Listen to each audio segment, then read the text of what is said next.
A paz do Senhor, povo de Deus, nesta oportunidade estou aqui para poder dar continuidade à série que tinha começado anteriormente, e desta feita a série é sobre o livro de Daniel, o profeta apocalíptico. O teu nome significa Deus é meu juiz.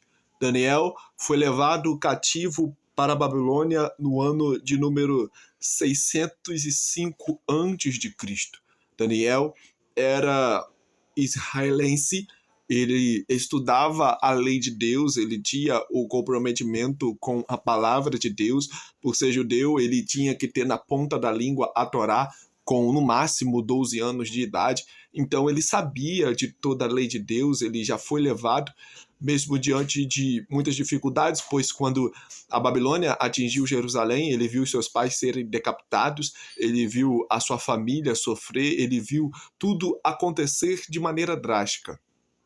E mesmo assim, ele foi levado, sendo muito inteligente, pelos sábios da Babilônia, e aqueles que eram um pouco mais nobres, aqueles que eram um pouco mais comuns, ficaram em Jerusalém, como por exemplo Jeremias, e Ezequiel ficou exilado, pregando de maneira exilada. E isso foi o que aconteceu com os profetas de Deus que foram contemporâneos. Então, Daniel está dentro da Babilônia nesse momento e ele tem uma função, a função de ser fiel a Deus mesmo em meio a tantos banquetes, mesmo em meio a tantas dificuldades, mesmo em meio a tantas lutas. Daniel tinha 16 a 17 anos quando foi levado. Ele era bonito, ele era inteligente, ele atuou por 70 anos de ministério.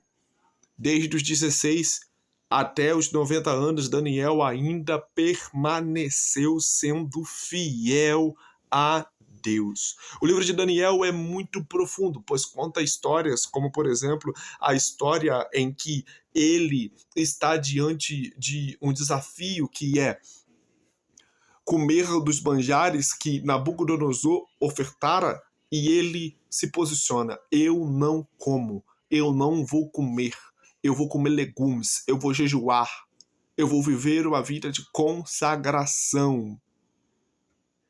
Daniel tinha amigos e os seus amigos o ajudaram nos momentos de dificuldade, como por exemplo no capítulo de número 2, quando ele precisou interpretar o sonho e foi orar com os seus amigos, Sadraque, Mesaque e Abidnego. O seu nome foi mudado para Belsazar, mas o seu caráter não. Ele permaneceu sendo fiel a Deus, mesmo em um contexto de dificuldades. Ele é um homem que a Bíblia não registra nenhum erro, exatamente nenhum erro Daniel cometeu, pelo menos pelo que a Bíblia registra. Daniel foi muito fiel a Deus desde o início de seu ministério até o final. A divisão de seu livro é muito interessante, pois do capítulo de número 1 até o capítulo de número 6 apresenta-se histórias e vida de Daniel. Do capítulo de número 7 até o 12, visões de Daniel. É muito interessante pensar sobre isso, é muito interessante refletir um pouco sobre a vida de Daniel, porque ele era um homem de oração, ele era um homem fidedigno, ele era um homem de caráter, ele era um homem que tinha pudor, ele era um homem que se dedicava a Deus, e por se dedicar tanto a Deus, ele teve visões apocalípticas, como por exemplo, ele teve a primeira visão registrada na Bíblia sobre o anticristo, sobre a grande tribulação, sobre a segunda vinda de Jesus, sobre o juízo final. Ele tinha a habilidade de interpretar sonhos. Diante da estátua, por exemplo, ele não se prostrou. Ele teve bons amigos e ele foi fiel aos seus amigos, tanto como a Deus, e Deus o honrou. E Deus fez com que ele participasse da corte de Babilônia. Daniel, desde jovem até a sua idade avançada, foi um homem de integridade. O livro de Daniel nos ensina a sermos diferentes em um ambiente de pecaminosidade. O livro de Daniel nos ensina a termos bons amigos, a jejuarmos, O interessante é que Deus livrou os amigos de Daniel. Estudiosos dizem que, nesse momento que Sadraque, Mesaque e Abednego estão dentro da fornalha e aparece Jesus em uma cristofania, Daniel está fazendo alguma viagem política com a corte de Babilônia.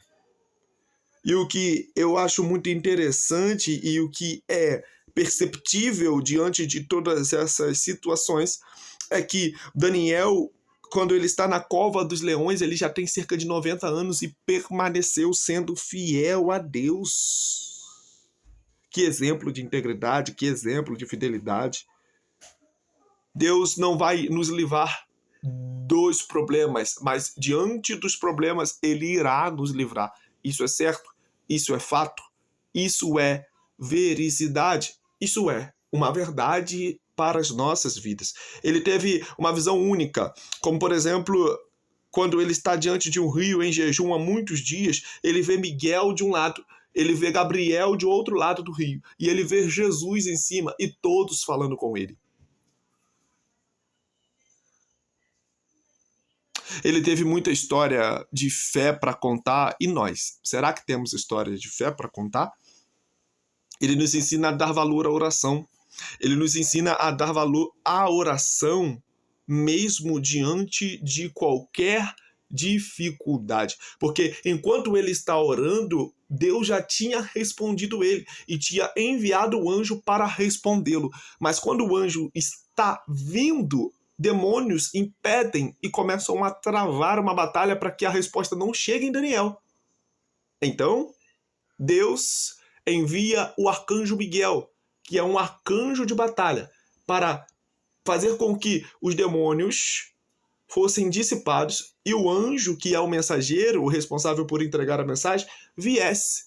Então, assim, a mensagem, depois de 21 dias, chegou a Daniel.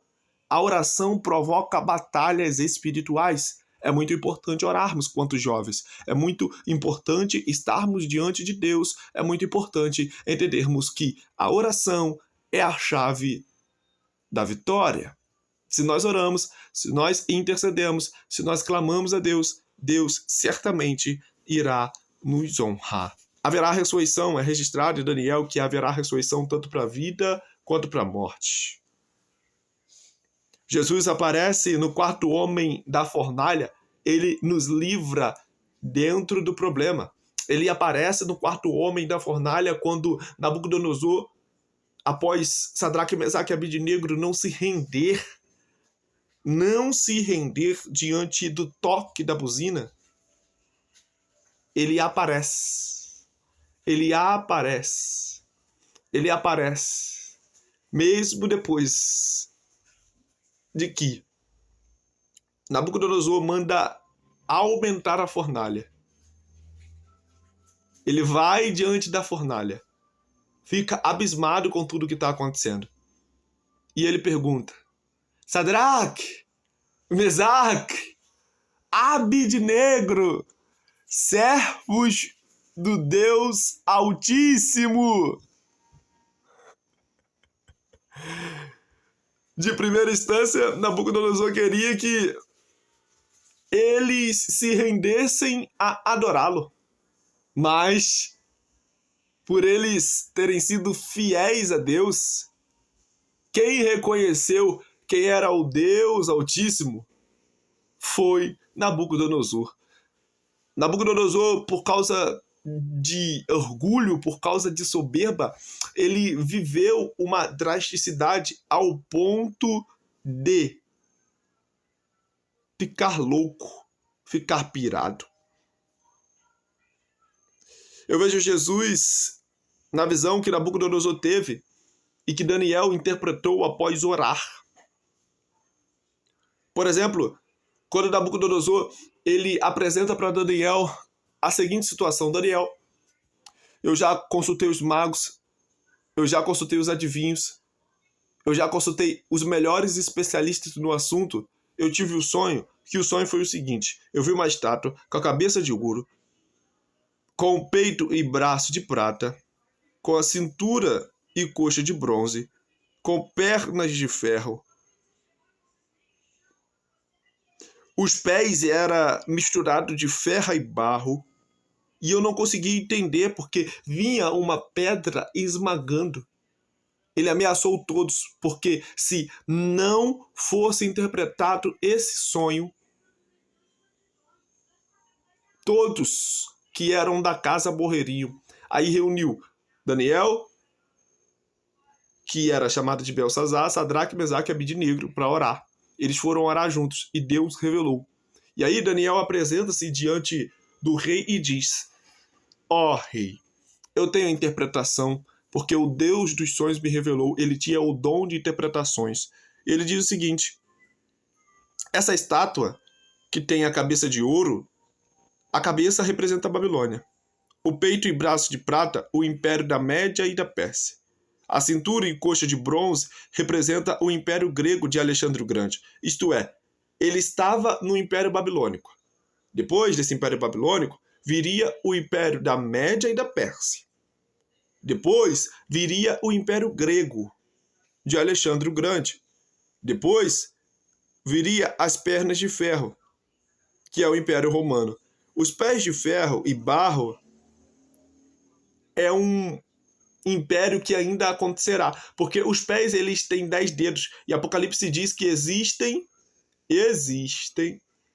um reino que terá 10 nações reunidas e que representará um império global que se levantará contra Deus. Aí ele diz: mas veio uma pedra esmagou a Babilônia, esmagou a Média Pérsia, esmagou o Império Grego, esmagou o Império Romano, esmagou o reino que ainda se estabelecerá. Abra a Bíblia comigo. Abra a Bíblia comigo. Contra a Bíblia não há argumentos. A Bíblia é Bíblia. O resto é história em gibi. Daniel, capítulo de número 2, mais versículo de número 44. Nos dias destes reis, o Deus do céu levantará um reino que não será jamais destruído. Este reino não passará a outro povo, esmiciará e consumirá todos estes reinos, e será estabelecido para sempre, de maneira como viste que do monte foi cortada uma pedra, sem mãos, e ela esmiuçou o ferro, o cobre, o barro, a prata e o ouro. O Deus grande fez saber ao rei o que há de ser depois disto. E certo é o sonho, e fiel a sua interpretação. É muito interessante isso, porque todos esses reinos que se estabeleceram contra Deus, a Babilônia, a Média, a Pérsia, o Império Grego, o Império Romano, o império que se levantará no Apocalipse será destruído pela pedra, que é o próprio Jesus quando retornar, que vai esmagar todos os reinos e vai estabelecer o teu reino. Não tem império, não tem obstáculo que vai impedir Jesus de estabelecer o seu reino. Daniel é um profeta que nos ensina a vivermos uma vida de integridade, a vivermos uma vida de oração, porque isso vale a pena, porque isso faz com que nós tenhamos muito mais de Deus e desfrutemos de privilégios únicos. Daniel é um livro que nos fala a respeito de Cristo. Que Deus abençoe a sua casa, que Deus abençoe a sua vida e que Deus abençoe a sua família. Amém.